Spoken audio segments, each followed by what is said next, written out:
Shalom, shalom. First and foremost, I want to give all praises, honor, and glory to Yahweh, Bahashem, Yahweh Shai, Bahashem, Rachakwadash, and double honors to the elders and apostles of Great Millstone who rule well and push this word in truth and sincerity. Peace and salutations to the hopeful elect pushing this word across the four corners of the earth and to the sincere Akwathium that are listening and learning in silence in these last days. It's your brother Yadai from the DC Church and Lord's Will. This video will be edifying, short, and straight to the point. And I want to entitle this video War Ramping Up. And it's relevant when you basically look at the news and see everything that's going around globally. You see tensions are rising, okay? And when you look at news and prophecy and understand that these nations are basically going to have a spirit put up on them to be able to push back and start fighting, okay? Now, it's all going to be a gradual increase in tensions, which you see happening even now. It's going to be a gradual increase in tensions amongst the nations, and that will eventually lead to another world war, you know, and that world war that it's talking about is World War III, which is prophesied in the scriptures, where it talks about that third will cometh quickly, all right? Now, I'm going to read what I got right here in Ezekiel 38. I'm going to read 1 through 6 straightforward. It says, "And the word of the Lord came unto me, saying, Son of man, set thy face against Gog, the land of Magog, the chief prince of Meshach and Tubal, and prophesy against him. And say, Thus saith the Lord God, Behold, I am against thee, O Gog, the chief prince of Meshach and Tubal. And I will turn thee back and put hooks into thy jaws. And I will bring thee forth in all thine army, horses and horsemen, all of them clothed with all sorts of armor, even a great company with bucklers and shields, all of them handling swords, Persia, Ethiopia, and Libya with them, all of them with shield and helmets, Gomer and all his bands, the house of Togama of the north quarters and all his bands, and many people with thee."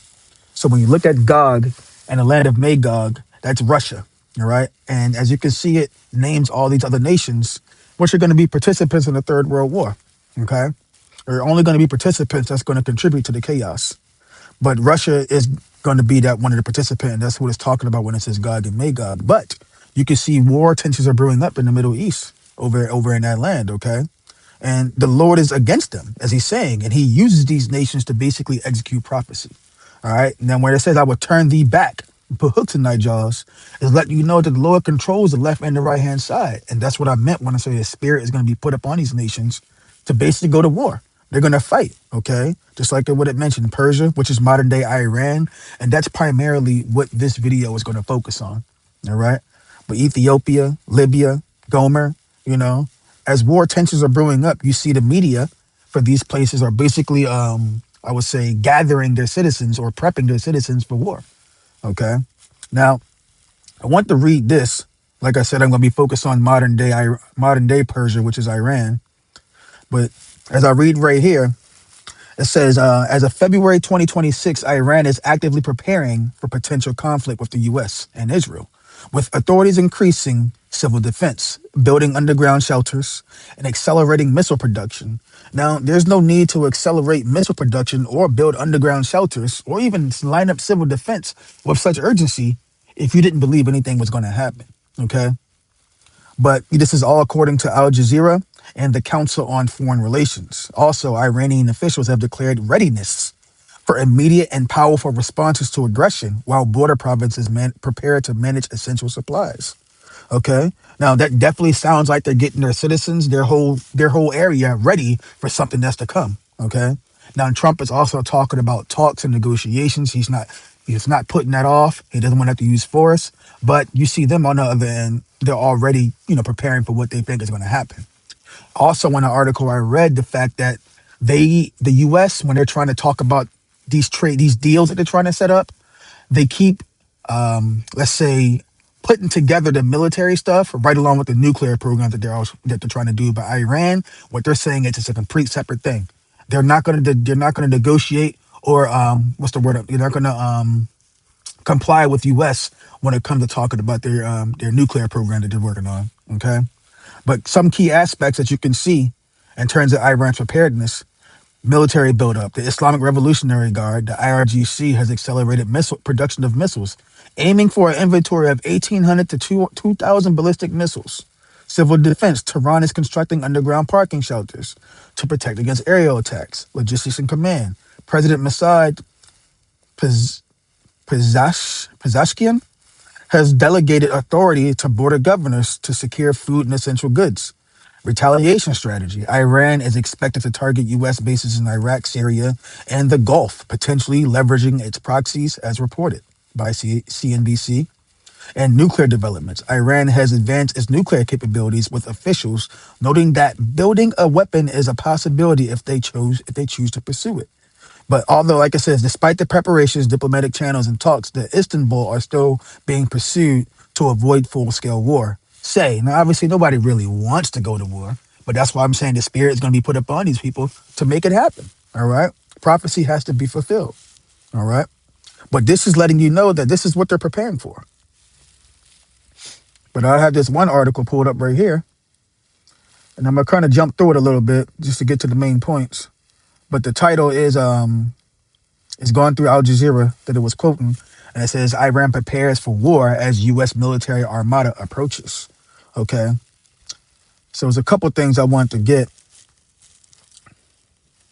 but although these things are developing, the talks are still happening, but threats from the U.S. are not going to be taken lightly. Just like it talks about the U.S. armada. Yeah, you don't think Iran knows about these things? You don't think they're gonna take these things lightly? Now I want to get down to the point where it talks about the armada.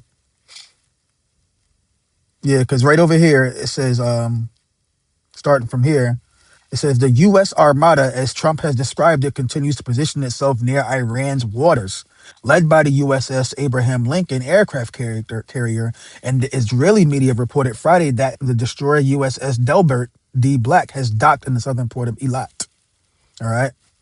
And in Iran, top political, military, and judicial authorities continue to send messages of defiance, indicating that Iran's focus is on defense and not talks. Okay, so if they're saying they're focused on defense and not talks, then that shows you that they're trying to be prepared for whatever's going to happen. Okay, jump down to this paragraph right here. It says Tehran's priority is currently not to negotiate with the U.S., but to have 200% readiness to defend our country. That's their words. And senior member of the Iranian negotiating team was quoted as saying by state media on Wednesday. All right.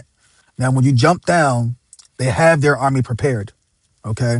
Now, one thing that I noted, I got it from this paragraph right here, but the notes I got down just to make sure I'm not reading too much, verbatim from there, just to summarize everything that's going on. But the U.S., remember what the Iranian military, how they have their military prepared is they have 1,000 new strategic drones. So one-way suicide drones, they got combat drones, they got reconnaissance drones, and cyber warfare capable aircraft, which can hit fixed or mobile on land, sea, or air. Okay. And they're also focusing on maintaining and improving strategic advantages for fast combat and decisive response to any aggression. So what they're saying is they are ready to level U.S. bases. Matter of fact, let me see if I can find that in here. And you can see even the subheading right here, our people will die. So giving the things to come, they're prepared for their citizens to die. They're prepared for their soldiers to die. It could possibly get to that level, okay? But they're prepared to level these U.S. bases if they actually come, okay? See if I can find that.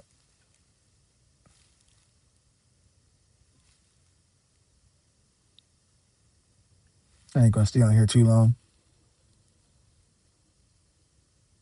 Oh yeah, so right here, it says, even if, God forbid, they launch some kind of missile towards us, it is the Islamic Republic that will give a decisive response and level their bases to the ground, she said.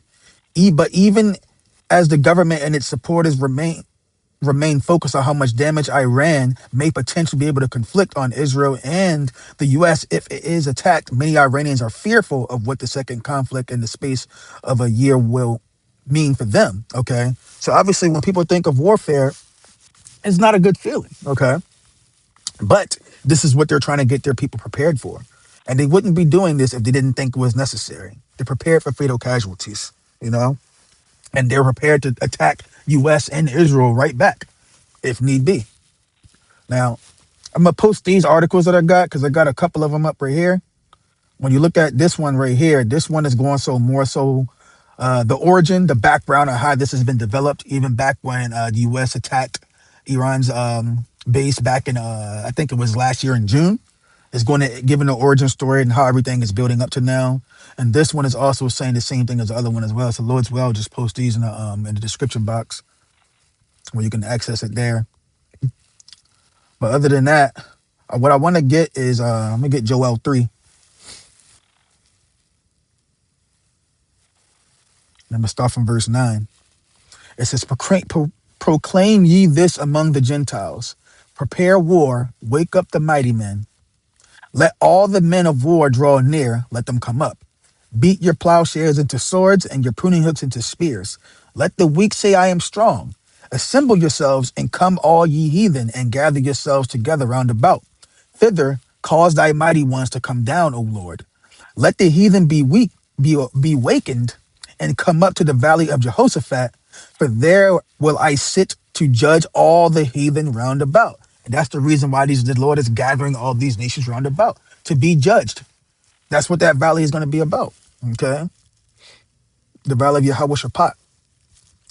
So Yahweh, the Lord judges.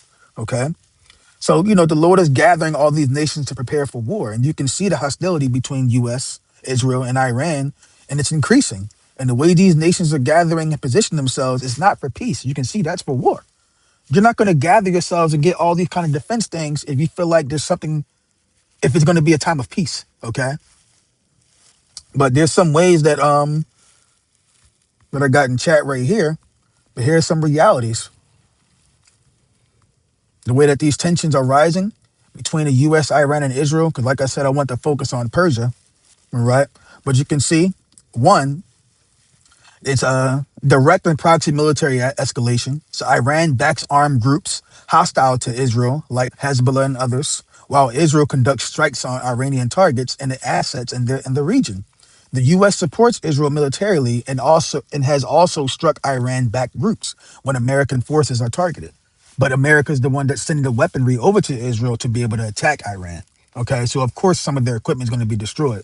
So America's putting themselves in a way, but that's showing their commitment to Israel. That showed you how America is owned by Israel. Okay, so basically it's going to become direct and not a proxy anymore. Like I said, the shadow war is becoming less shadow and more direct. Two, Iran's nuclear program. Iran continues advancing its uranium enrichment capabilities.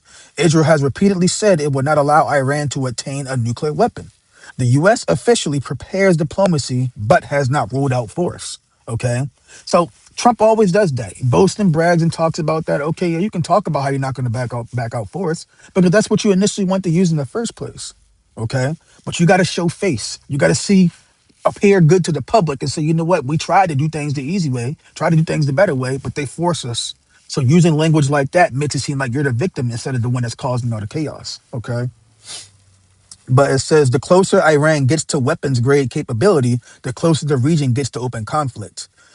And three, retaliation cycles are accelerating. Recent years have seen direct exchanges between Iran and Israel, missile and drone attacks instead of just covert operations.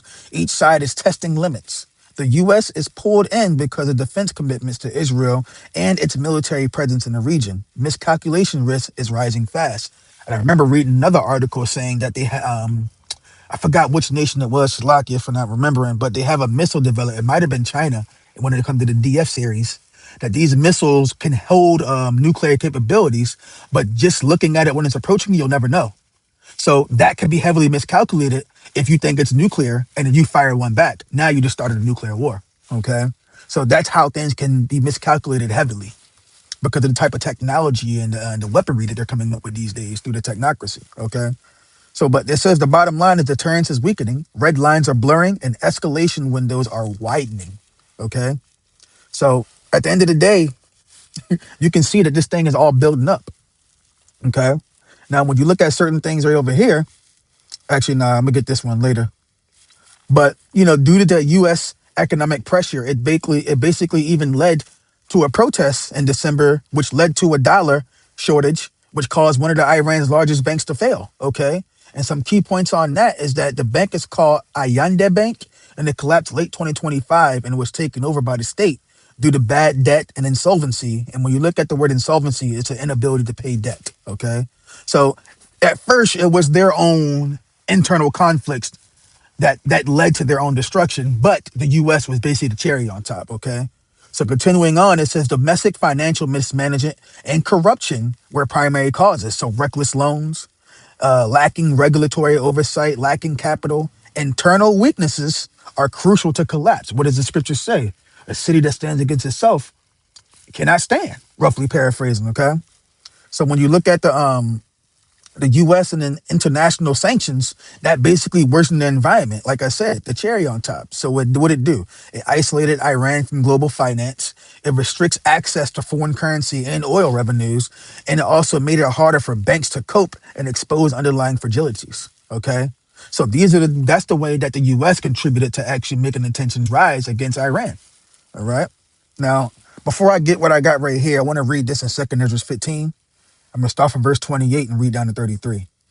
It says, behold, an horrible vision and the appearance thereof from the east, where the nations of the dragons of Arabia shall come out with many chariots, and the multitude of them shall be carried as the wind upon the earth, that all they which hear them shall may fear and tremble. Also the Carmanians, and that's what I got pulled up on Chat GPT. That's the point right here. But also the Carmanians, raging in wrath, shall go forth as the wild boars of the wood, and with great power, and they shall come.